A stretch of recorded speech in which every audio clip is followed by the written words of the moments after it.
नमस्कार दोस्तों। आज जो कहानी हम सुनेंगे उसका शीर्षक है शर्त। कहानी के लेखक हैं एंटोन चेखव। कहानी आधारित है एक ऐसी शर्त पर जो इस बात पर लगाई जाती है कि आजीवन कारावास या फिर मृत्युदंड, दोनों में से बेहतर कौन है।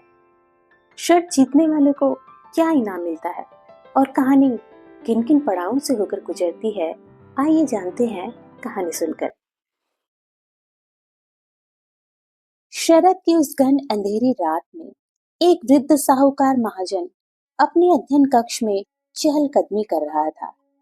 उसे याद आ रही थी 15 वर्ष पहले की शरद पूर्णिमा की वह रात जब उसने एक दावत दी थी। उस पार्टी में कई विद्वान व्यक्ति आए हुए थे और बड़ी रोचक बातचीत चल रही थी। अन्य विषयों के बीच बात मृत्युदंड पर आ गई। मेहमानों में कई विद्वान व्यक्ति तथा पत्रकार भी थे जो मृत्युदंड के विरोध में थे और मानते थे कि यह प्रथा समाप्त हो जानी चाहिए, क्योंकि वह सभ्य समाज के लिए अशोभनीय तथा अनैतिक है। उनमें कुछ लोगों का कहना था कि मृत्युदंड के स्थान पर आजीवन कारावास की सजा पर्याप्त होनी चाहिए।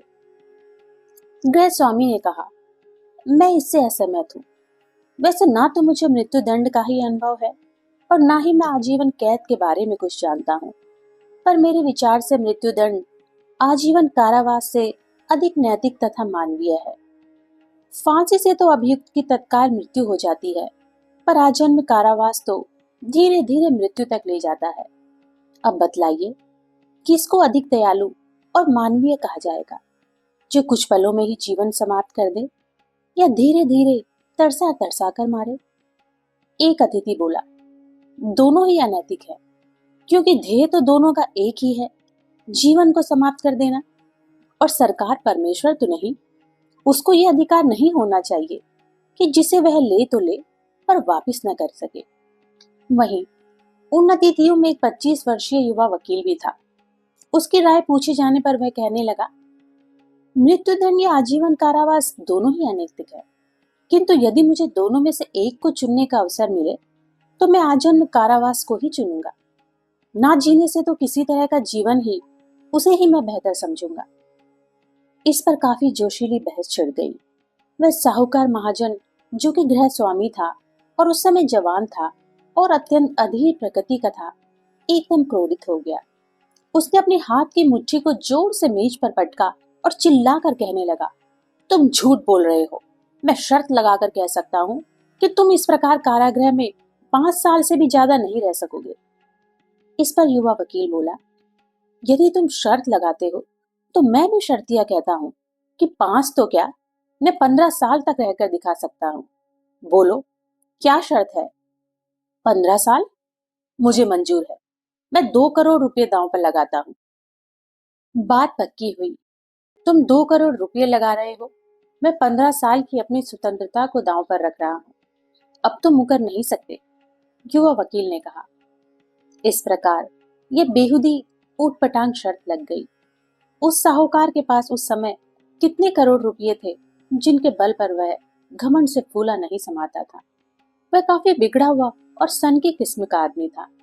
खाना खाते समय उस युवा वकील से मजाक में कहने लगा, अरे अभी भी समय है, चेत जाओ। मेरे लिए तो 2 करोड़ रुपए कुछ भी नहीं है, पर तुम्हारे लिए अपने जीवन के 3 या 4 सबसे कीमती वर्ष खोना बहुत बड़ी चीज है। मैं 3 या 4 साल इसलिए कह रहा हूँ क्योंकि मुझे पूरा विश्वास है कि इससे अधिक तुम नहीं रह पाओगे। यह भी मत भूलो कि स्वेच्छा तथा बंधन में बड़ा अंतर है। जब यह विचार तुम्हारे मन में आएगा, यह विचार तुम्हारे मन में आएगा कि तुम जब चाहो मुक्ति पा सकते हो, तो वह तुम्हारे जेल के जीवन को पूरी तरह जहन्नुम बना देगा। मुझे तो तुम पर बड़ा तरस आ रहा है। और आज वह साहूकार उन पिछले दिनों की बात सोच रहा था। उसने अपने आप से पूछा, मैंने क्यों ऐसी शर्त लगाई? उससे किसका लाभ हुआ? उस वकील ने तो अपने जीवन के 15 महत्वपूर्ण वर्ष नष्ट कर दिए और मैंने अपने 2 करोड़ रुपए फेंक दिए। क्या इससे लोग यह मान जाएंगे कि मृत्युदंड से आजीवन कारागार बेहतर है या नहीं? यह सब बकवास है। मेरे अंदर तो यह एक अमीर आदमी की सनक थी और उस वकील के लिए वह अमीर होने की एक मदान लालसा। उसे यह भी याद आया कि उस पार्टी के बाद यह तय हुआ कि वह वकील अपने कारावास के दिन सख्त निगरानी तथा सतर्कता के अंदर उस साहूकार के बगीचे वाले खंड में रखा जाएगा। यह भी तय हुआ कि जब वह इस कारागार में है, वह किसी से नहीं मिल सकेगा, ना किसी से बात ही कर पाएगा।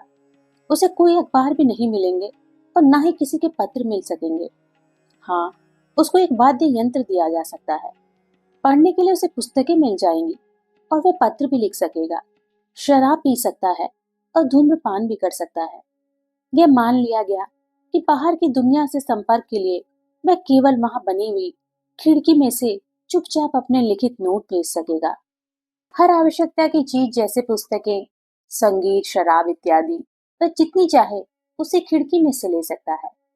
एग्रीमेंट में हर छोटी से छोटी बात को ध्यान में रखा गया था। इस कारण वह कारावास एकदम काल कोठरी के समान हो गई थी। उसमें उस वकील को 14 नवंबर 1870 के 12 बजे रात से 14 नवंबर 1885 की रात को 12 बजे तक पूरे 15 साल रहना था।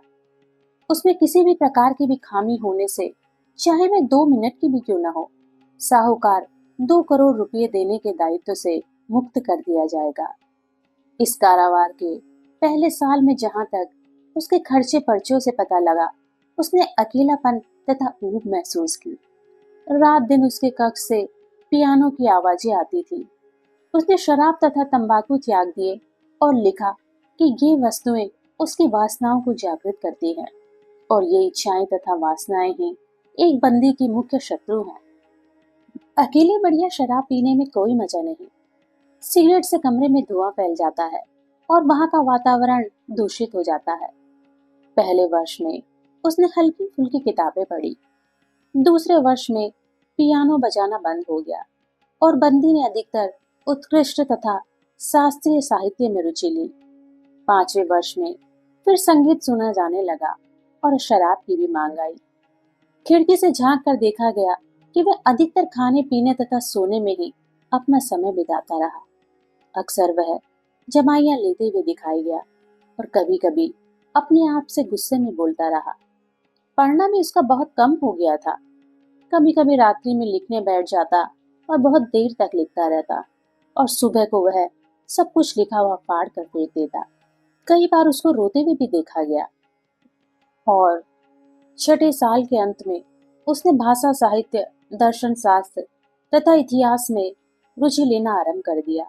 वह बड़ी तेजी से पढ़ता रहा और यहाँ तक कि साहूकार को उसकी पुस्तकों की मांग को पूरा करना कठिन हो गया। 4 वर्षों में उसकी मांग पर कम से कम 600 पुस्तकें पहुंचाई गई।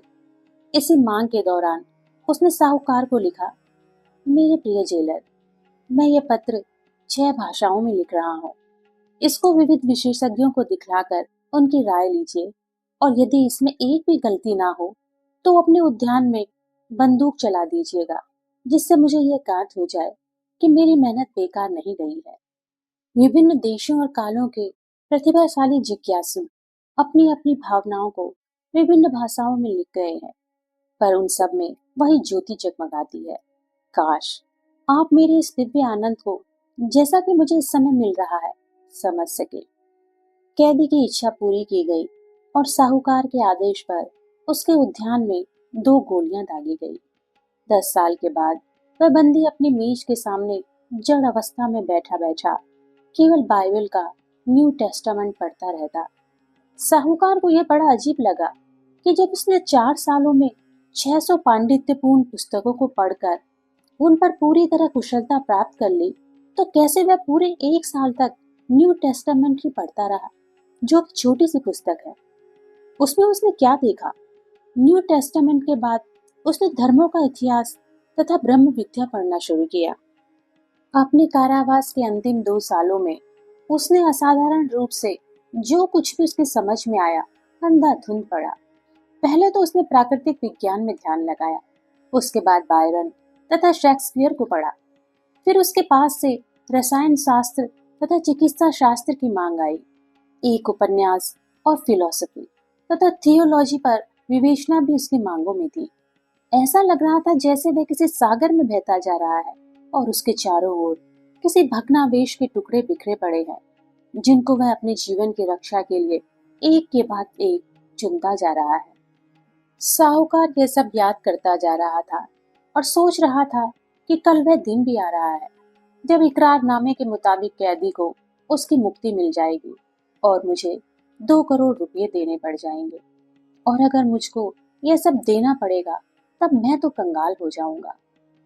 15 वर्ष पूर्व जब यह शर्त लगाई गई थी तब तो उस साहूकार के पास बेहिसाब दौलत थी, पर वह सब धन तो उसने सट्टे और जुए में गंवा दिया, जिस लत को वह छोड़ ही नहीं सका, और उसका सारा कारोबार नष्ट हो गया। अपने धन के मद में चूर वह घमंडी साहूकार अब साधारण श्रेणी में आ गया है, जो कि छोटे से छोटे घाटे को भी बर्दाश्त नहीं कर सकता और घबरा जाता है। अपने सिर को पकड़कर वह सोचने लगा, मैंने क्या बेवकूफी की थी उस समय, और वह बेवकूफ वकील जेल में मरा भी तो नहीं। वह तो केवल 25 वर्ष का ही है, और अब वह मुझसे पाई पाई निकलवा लेगा और मेरे उस धन पर ऐश करेगा, शादी करके मजे लूटेगा और सट्टा खेलेगा, और मैं उसके सामने भिखारी बनकर उसके ताने सुनता रहूंगा। मुझे यह सुख तुमने ही दिया है, उसके लिए मैं तुम्हारा आभारी हूँ। मैं तुम्हारी क्या मदद कर सकता हूँ? नहीं, उसको मैं कैसे सह लूंगा? उस चिल्ले से छुटकारा पाने के लिए कैदी को मरना ही होगा। घड़ी ने 3 बजाए। साहूकार जागा हुआ सुन रहा था। बाकी घर के सब लोग सो रहे थे। सारा वातावरण सुनसान था, सिवाय पेड़ों की साए साए की आवाज के। बिना कोई आवाज किए उसने अपनी तिजोरी से वह चाबी निकाली जिससे उस कैदी का कमरा 15 साल पहले बंद किया गया था। उसके बाद वह अपना ओवरकोट पहनकर अपने घर से बाहर निकला। बगीचे में बड़ी ठंड थी और बाहर घटाटोप अंधकार था। बारिश भी हो रही थी। तेजी से हवा में पेड़ झूम रहे थे। कुछ भी दिखलाई नहीं पड़ रहा था और वह टटोलते टटोलते बंदी गृह तक पहुंचा। वहां उसने चौकीदार को 2 आवाज लगाई पर कोई उत्तर नहीं मिला। ऐसा लगता है कि चौकीदार खराब मौसम के कारण कहीं छिपा बैठा होगा। साहूकार ने सोचा, यदि मुझे अपने इरादे को पूरा करना है तो हिम्मत से काम लेना होगा। इस सारे मामले में शुबहा तो चौकीदार पर ही जाएगा। अंधेरे में उसने सीढ़ियों को ढूंढा और फिर बगीचे के हॉल में घुस गया। उसके बाद वह एक गलियारे में से होकर बंदी के द्वार तक पहुंचा और वहां जाकर अपनी माचिस जलाई। उसने देखा कि ताले पर लगी हुई सील ठीक तरह से सुरक्षित है। माचिस बुझ जाने के बाद उसने कांपते हुए और घबराते हुए खिड़की से झांका और देखा कि बंदी के कक्ष में एक मोमबत्ती जल रही है जिसमें हल्की रोशनी है। बंदी अपनी मेज के सामने बैठा था। उसकी पीठ पर उसके हाथ तथा बाल दिखाई पड़ रहे थे। वहां उसके पास की कुर्सी तथा चारपाई पर पुस्तकें बिखरी पड़ी थी। 5 मिनट बीत गए और इसी बीच में बंदी एक बार भी नहीं हिला डुला। 15 वर्ष के कारावास ने उसे बिना हिले डुले बैठे रहना सिखा दिया था। साहूकार ने खिड़की पर खट खट आवाज की पर फिर भी बंदी में कोई हरकत नहीं हुई। तब उस साहूकार ने बड़ी सतर्कता से उसके दरवाजे की सील तोड़ी और ताले में अपनी चाबी डाली। ताले में जंग लगा हुआ था पर जोर लगाने पर वह खुल गया। साहूकार सोच रहा था कि इसके बाद तो वह बंदी चौंक कर उठेगा, पर सब कुछ वैसे ही शांत रहा। तब कुछ देर रुककर वह कमरे में घुसा। उसने देखा कि कुर्सी पर मेज के सामने जो मानवाकृति बैठी है वह केवल एक ढांचा मात्र ही है जो खाल से ढकी हुई है। उसके बाल औरतों जैसे लंबे हैं और मुख पर लंबी दाढ़ी है। उसके हाथ जिनसे वह अपने सिर को सहारा दिए बैठा है कंकाल की तरह है, जिसे देखकर भी डर लगता है। सारे बाल चांदी की तरह सफेद हो चुके हैं। उसे देखकर किसी को विश्वास ही नहीं हो सकता कि वह केवल 40 वर्ष का है। उसके सामने मेज पर एक कागज पड़ा हुआ है जिस पर कुछ लिखा भी था। साहूकार सोचने लगा, बेचारा सो रहा है, शायद वह अपने सपनों में उन करोड़ों रुपयों को देख रहा है जो मुझसे उसे मिलेंगे। पर मैं समझता हूँ इसको मैं बिस्तर पर फेंक कर तकिए से दबा दूंगा तो उसकी सांस रुक जाएगी।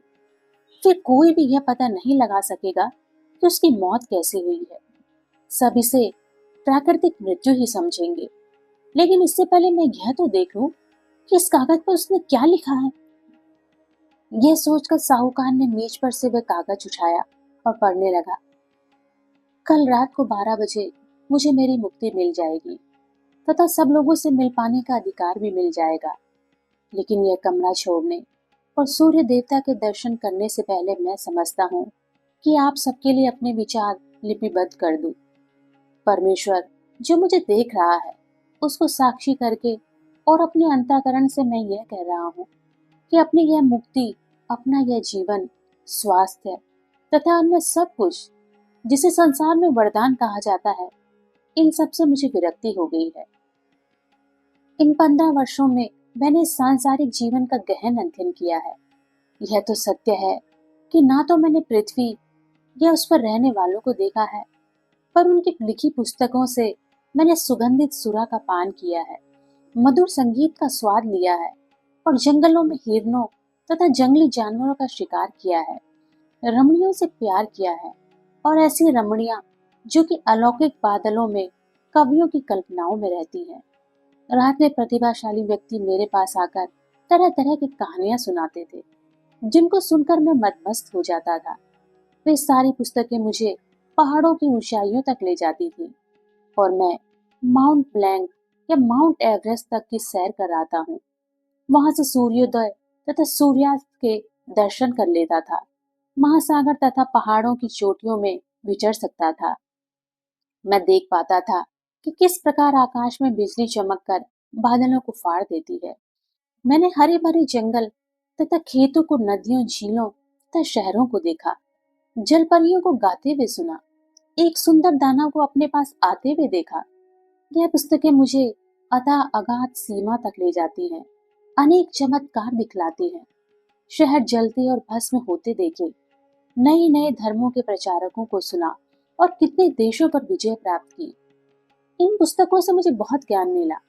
मानव की अटल विचारधारा जो कि सदियों से संचित हुई है, मेरे मस्तिष्क में एक ग्रंथि बन गई है और अब मैं जानता हूँ कि आप सब लोगों से मैं अधिक चतुर हूँ।